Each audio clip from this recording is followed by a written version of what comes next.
Hello everyone, Dalia's kitchen and blog life চ্যানেলে আপনাদের সকলকে স্বাগত। আজকে আমি বানাবো হচ্ছে গন্ধরাজ লেবু চিকেন।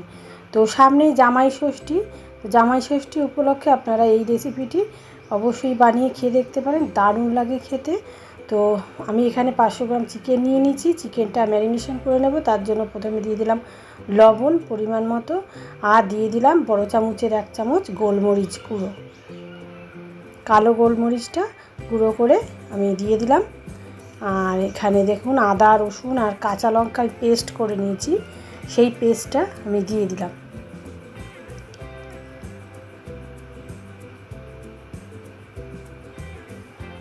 দিয়ে দিলাম টক দই আর কয়েকটা গন্ধরাজ লেবুর পাতা দিয়ে দিলাম। ওই 4টের মতো পাতা দিয়েছি। আর একটা গন্ধরাজ লেবুকে এই উপর দিয়ে সবুজ অংশটা ঘষে ঘষে চারিদিক থেকে, খুব বেশি না, খুব সামান্যই দেব। তো এই যে দিয়ে দিলাম। এবার সব কিছু মিশিয়ে নিচ্ছি।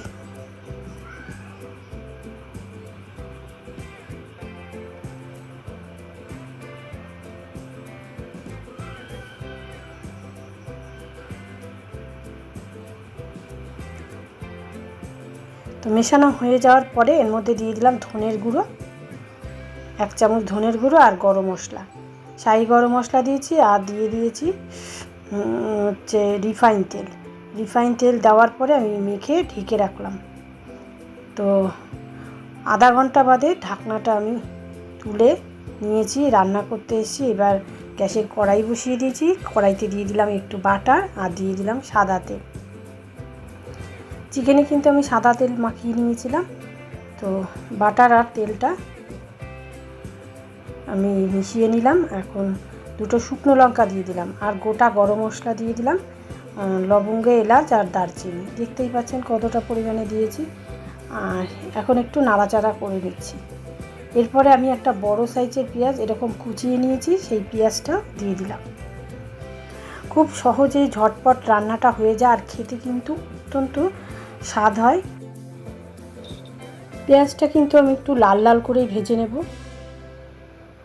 অর্থাৎ যতক্ষণ না ব্রাউন কালার আসছে ততক্ষণ আমি ভাজতে থাকবো। তো এই যে কালার এসে গেছে পেঁয়াজের। এখন আমি ম্যারিনেশন করে রাখা চিকেনটা দিয়ে দিলাম। আর লেবু পাতাগুলো আমি তুলে রেখেছিলাম। আর লেবুটা যখন আমি ধুয়ে নিয়েছিলাম তার মধ্যে লেবুর রসও মাখিয়ে রেখে দিয়েছিলাম কিছুক্ষণের জন্য। এবার স্বাদ অনুসারে আরেকটু লবণ দিয়ে দিলাম। লবণ তো আমি ম্যারিনেশনের সময়ও দিয়েছিলাম, ওই পরিমাণ অনুযায়ী আমি এখন দিলাম। আর দিয়ে দিলাম ঝাল লঙ্কার গুঁড়ো। ঝাল লঙ্কার গুঁড়ো বেশি দিইনি, কারণ যেহেতু আমি কাঁচা লঙ্কা দিয়েছি আর গোলমরিচের গুঁড়ো দিয়েছি, ওই কারণে আমি অল্পই লঙ্কার গুঁড়ো দিলাম। এরপরে আমি ঢেকে দিলাম। ঢেকে দেওয়ার পরে দেখুন অনেকটাই জল বেরিয়েছে, যেহেতু দই মাখানো ছিল। এখন একটা মশলা করে নেব, পেস্ট করে নেব। সেটা হচ্ছে এই যে পোস্ত, বড় চামচের 1 চামচের মতো পোস্ত দিয়েছি। আর কয়েকটা কাজু বাদাম দিয়ে পেস্ট করে নেব। একটু জল দিয়ে দিলাম। এবার এটাকে ভালো করে পেস্ট করে নেব।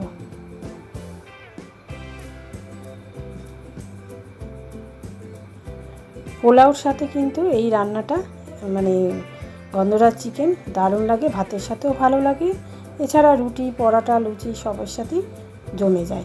তো এখন আমি দিয়ে দিলাম পোস্ত আর কাজু বাদাম বাটাটা। আর গ্যাসের ফ্লেমটা একটু লো টু মিডিয়ামে রেখেছি, যাতে আস্তে আস্তে চিকেনগুলো আরও সেদ্ধ হয়ে যায়। এমনিই সেদ্ধ হয়ে গেছে, যেহেতু জলটা রয়েছে, আস্তে আস্তে ফুটতে ফুটতে সেদ্ধ হয়ে যায়। আবার ঢাকা চাপা দিয়ে দিলাম 2-4 মিনিটের জন্য। 2-4 মিনিট বাদে ঢাকনাটা তুলে এখন আমি নাড়িয়ে নিচ্ছি। এখন বেশ কিছুটা জল টেনে গেছে। এই পর্যায়ে যে আমি লেবু পাতাগুলো ম্যারিনেশনে মাখানো ছিল সেটা দিয়ে দিলাম।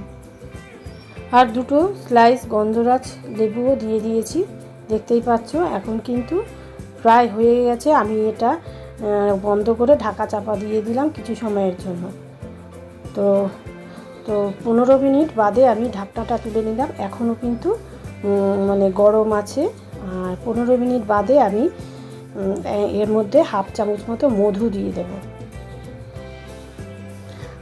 যেহেতু ঢাকা চাপা দিয়ে রেখেছিলাম সেহেতু গন্ধরাজ লেবুর গন্ধটা খুব সুন্দর বেরিয়েছে আর খেতে কিন্তু অপূর্ব হয়েছিল। আপনারা এইভাবে একবার বানিয়ে খেয়ে দেখবেন আর কেমন হয়েছিল কমেন্ট বক্সে জানাবেন। তো এই তো আমি মধু দেওয়ার পরে এটাকে একটু নাড়িয়ে চাড়িয়ে পরিবেশনের জন্য নামিয়ে নেব।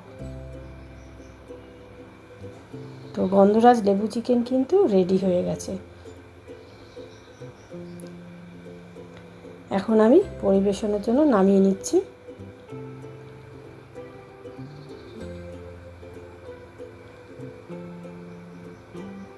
তো কেমন লাগলো আমার এই গন্ধরাজ লেবু চিকেনের রেসিপিটি কমেন্ট করে অবশ্যই জানাবেন। সাথে সাথে লাইক, শেয়ার, সাবস্ক্রাইব করে পাশে থাকা বেল আইকনটা প্রেস করে দেবেন। এখনকার মতো এই পর্যন্তই। ভালো থাকবেন, সুস্থ থাকবেন। দেখা হবে পরবর্তী ভিডিওর সাথে। Tata, by. আর যারা আমার চ্যানেলে নতুন ভিজিট করছেন তারা চ্যানেলটাকে সাবস্ক্রাইব করে পাশে থাকা বেল আইকনটা অবশ্যই কিন্তু প্রেস করে দেবেন।